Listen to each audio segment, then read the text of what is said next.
ओम शांति। आज बाबा की ज्ञान मुरली 1 अक्टूबर 2020। मीठे बच्चे, तुम्हें देवता बनना है, इसलिए माया के अवगुणों का त्याग करो। गुस्सा करना, मारना, तंग करना, बुरा काम करना, चोरी कचारी करना, यह सब महापाप है।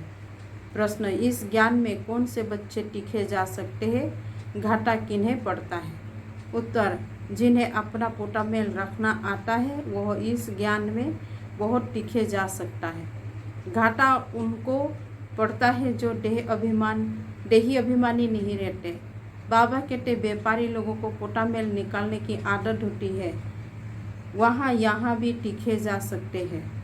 बाबा कहते यहाँ भी टिके जा सकता है जो व्यापारी लोग पोटा मेल जो निकालते। गीत मुखड़ा देख ले प्राणी। ओम शांति। रूहानी पाठधारी बच्चों प्रति बाप समझाते, क्योंकि रूह ही पाठ बजा रही है बेहद के नाटक में। है तो मनुष्य का ना। बच्चे इस समय पुरुषार्थ कर रहे, वेद शास्त्र पढ़ते हैं, शिव की पूजा करते, परंतु बाप कहते हैं इनसे कोई मेरे को प्राप्त नहीं कर सकते, क्योंकि भक्ति है ही उतरती कला।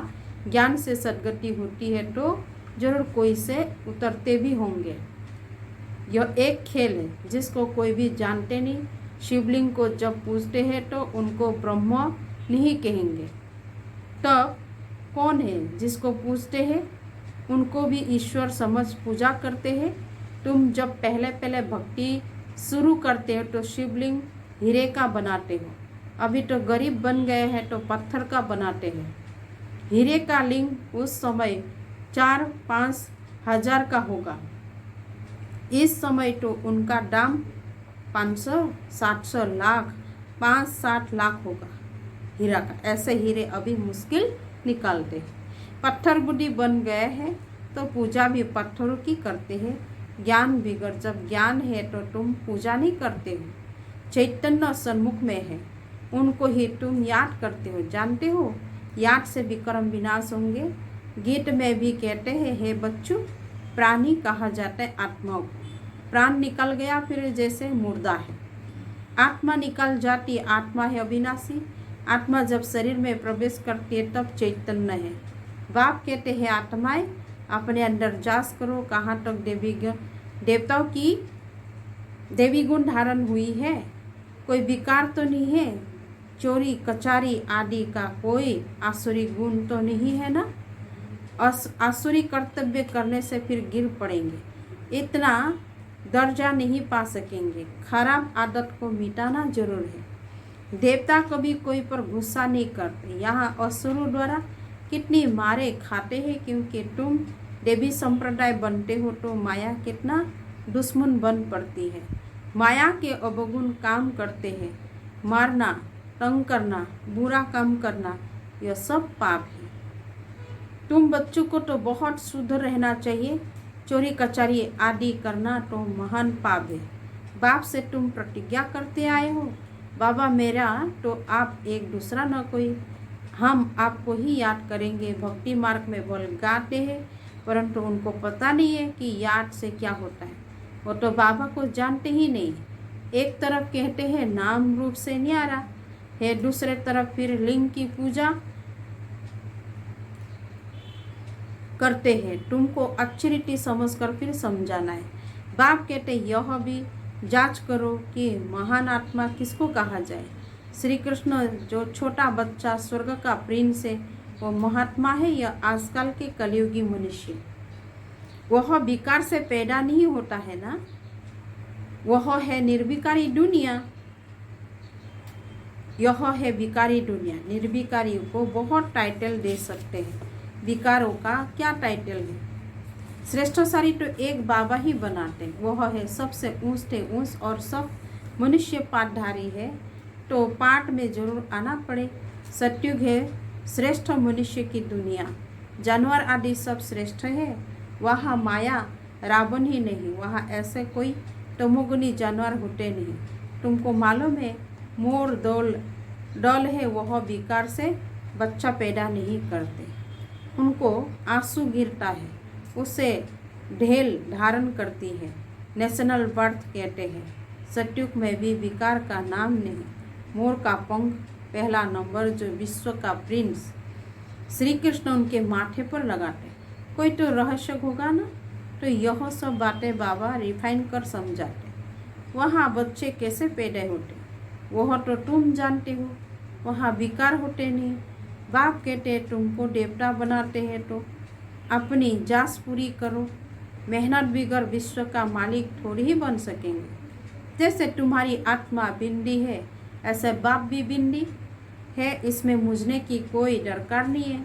कोई कहते हम देखें, बाबा कहते देखने वालों की तो तुमने बहुत पूजा की, फायदा कुछ भी हुआ नहीं। अब यथार्थ रीति में तुमको समझाता हूँ। मेरे में सारा पार्ट भरा हुआ है। सुप्रीम सोल हूँ ना, सुप्रीम फादर। कोई भी बच्चा अपने लौकिक बाप को ऐसा नहीं कहेंगे। एक को ही कहा जाता है, सन्यासी को तो बाप बच्चे है ही नहीं, जो बाप के है। यह तो सब आत्माओं का बाप है जो वर्षा देते हैं। सन्यासी को थोड़ी बाप कहेंगे। उन्हों का कोई गृहस्थ आश्रम तो ठहरा नहीं, बाप बैठा है, समझाते हैं। तुमने ही 84 जन्म भोगे। पहले तुम सत्व प्रधान थे, फिर नीचे उतरते आए हो। अभी कोई अपने को सुप्रीम थोड़ी कहेंगे, अभी तो नीच समझते। बाप बार बार समझाते मूल बात की अपने अंदर देखो कि हमारे में कोई विकार तो नहीं है। रात को रोज़ अपना पोटामेल निकालो। व्यापारी हमेशा पोटामेल निकालते, गवर्नमेंट सर्वेंट पोटामेल नहीं निकाल सकते। उन्हों को तो मुकर्रर तनख्वाह मिलता है।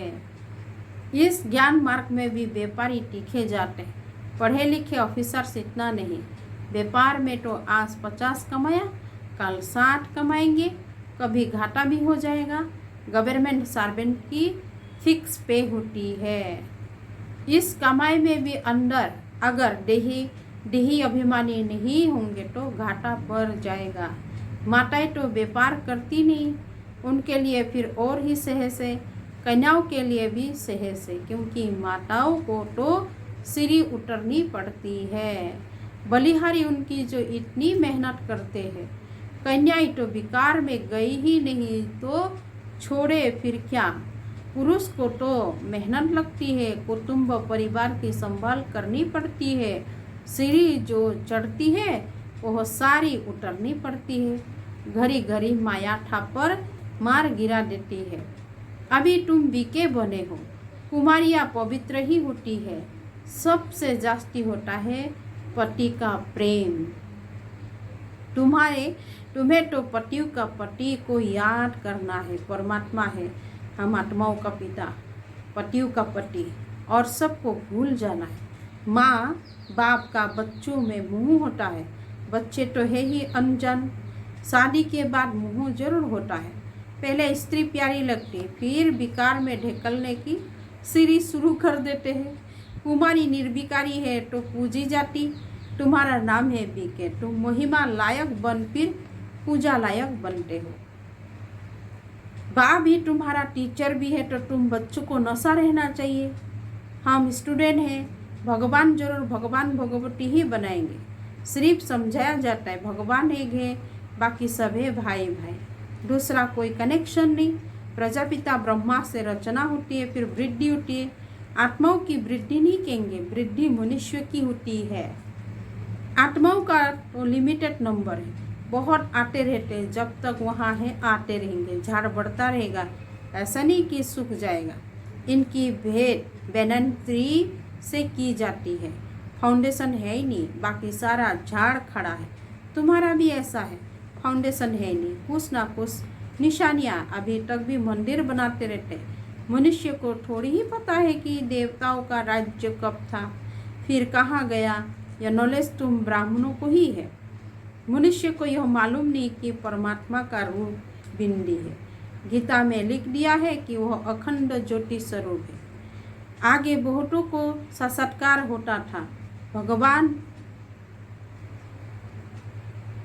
भावना अनुसार बहुत लाल लाल हो जाते थे, बस हम नहीं सहन कर सकते। अब वह तो साक्षात्कार था। बाप कहते साक्षात्कार से कोई कल्याण नहीं। यहाँ तो मुख्य है याद की यात्रा। जैसे पारा खिसक जाता है ना, याद भी घड़ी घड़ी खिसक जाती है।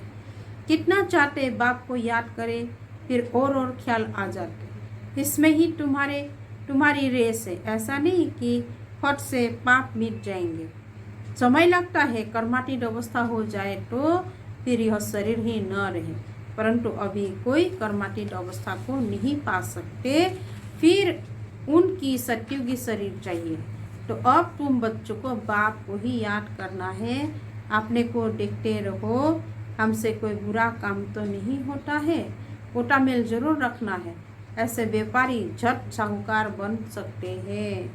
बाबा के पास जो नॉलेज है वो दे रहे हैं। बाप कहते मेरी आत्मा में यह ज्ञान ढूंढा हुआ है। बहु तुमको वही बोलेंगे जो कल्प पहले ज्ञान दिया था। बच्चों को ही समझाएंगे और क्या जाने। तुम इस सृष्टि चक्र को जानते हो, इसमें सब एक्टर्स का पार्ट ढूंढा हुआ है। बदल सदल नहीं सकता, ना कोई छुटकारा पा सकता इस ड्रामा का पार्ट में। हाँ, बाकी समय मुक्ति मिलती है। तुम तो ऑलराउंडर हो, 84 जन्म लेते हो। बाकी सब आत्माएं घर में होंगे, फिर पिछाड़ी में आएंगे। मोक्ष चाहने वाले यहाँ आएंगे नहीं, वह फिर पिछाड़ी में चले जाएंगे। ज्ञान कभी सूझेंगे नहीं, मच्छरों सदृश आए और गए। तुम तो ड्रामानुसार पढ़ते हो, जानते हो बाबा ने 5000 वर्ष पहले भी ऐसे सिखाया, राजयोग सिखाया था। तुम फिर औरों को समझाते हो कि शिव बाबा ऐसे कहते। अभी तुम जानते हो हम कितने ऊंच थे, अब कितने नीच बने हैं। फिर बाप ऊंच बनाते तो ऐसे पुरुषार्थ करना चाहिए ना। यहाँ तुम आते हो रिफ्रेश होने, इसका नाम ही पड़ा है मधुबन। तुम्हारे कलकत्ता का बॉम्बे में थोड़ी ही मुरली चलाते हैं। तुम्हारे कलकत्ता वो बॉम्बे में थोड़ी ही मुरली चलाते हैं, मधुबन में ही मुरली बाजे। मुरली सुनने के लिए बाबा के पास आना होगा, रिफ्रेश होने। नई नई पॉइंट निकालती रहती। मुख्य सुनने में तो फील करते हो, सन्मुख सुनने से फील करते हो, बहुत फर्क रहता है। आगे चल बहुत पार्ट देखने हैं। बाबा पहले सब बातें जैसे कि सुना दे तो टेस्ट निकल जाए। आहिस्ते आहिस्ते इमर्स होता जाएगा ये ज्ञान। एक सेकेंड न मिले दूसरे से। बाप आए हैं रूहानी सेवा करने, तो बच्चों का भी फर्ज है रूहानी सेवा करना। कम से कम यह तो बताओ, बाप को याद करो और पवित्र बनो। पवित्रता में ही फेल होते हैं, क्योंकि याद नहीं करते। तुम बच्चों को बहुत खुशी होनी चाहिए, हम बेहद के बाप के सन्मुख बैठे हैं, जिसको कोई भी नहीं जानते हैं। ज्ञान का सागर वो शिव बाबा ही है। देहधारी से बुद्धि योग निकाल देना चाहिए। शिव बाबा का यह रथ है, इनका रिगार्ड नहीं रखेंगे तो धर्मराज द्वारा बहुत दंड खाने पड़ेंगे। बड़ों का रिगार्ड तो रखना है ना। आदिदेव का कितना रिगार्ड रखते हैं, जड़ चित्र का इतना रिगार्ड है, तो चैतन्य का कितना रखना चाहिए। अच्छा, मीठे मीठे सिकलेटे बच्चों प्रति माता पिता बाप दादा का याद प्यार और गुड मॉर्निंग। रूहानी बाप की रूहानी बच्चों को नमस्ते, रूहानी बच्चों की रूहानी बाप दादा को भी याद प्यार गुड मॉर्निंग, नमस्ते नमस्ते और नमस्ते। धारणा के लिए मुख्य सार 1 नंबर, अंडार में अपनी जांच कर देवी गुण धारण करने, खराब आदतों को निकालना है। प्रतिज्ञा करनी है, बाबा हम कभी भी बुरा काम नहीं करेंगे। 2 नंबर, कर्मातीत अवस्था को प्राप्त करने के लिए याद की रेस करनी है। रूहानी सेवा में तत्पर रहना है, बड़ों का रिगार्ड रखना है। वरदान, सर्व खजानों को 100 के प्रति और औरों के प्रति यूज करने वाले ऑलराउंडर महादानी भव। जैसे बाप का भंडारा सदा चलता रहता है, रोज देते हैं, ऐसे आपका भी अखंड लंगर चलता रहे, क्योंकि आपके पास ज्ञान का, शक्तियों का, खुशियों का भरपूर भंडारा है। इसे साथ में रखने व यूज करने में कोई भी खतरा नहीं। यह भंडारा खुला होगा तो चोर नहीं आएगा। बंद करे रखेंगे तो चोर आ जाएंगे। इसलिए रोज अपने मिले हुए खजानों को देखो और स्व के प्रति और औरों के प्रति यूज करो तो अखंड महादानी बन सकेंगे। स्लोगन है, सुने हुए को मनन करो, मनन करने से ही शक्तिशाली बनेंगे। ओम शांति।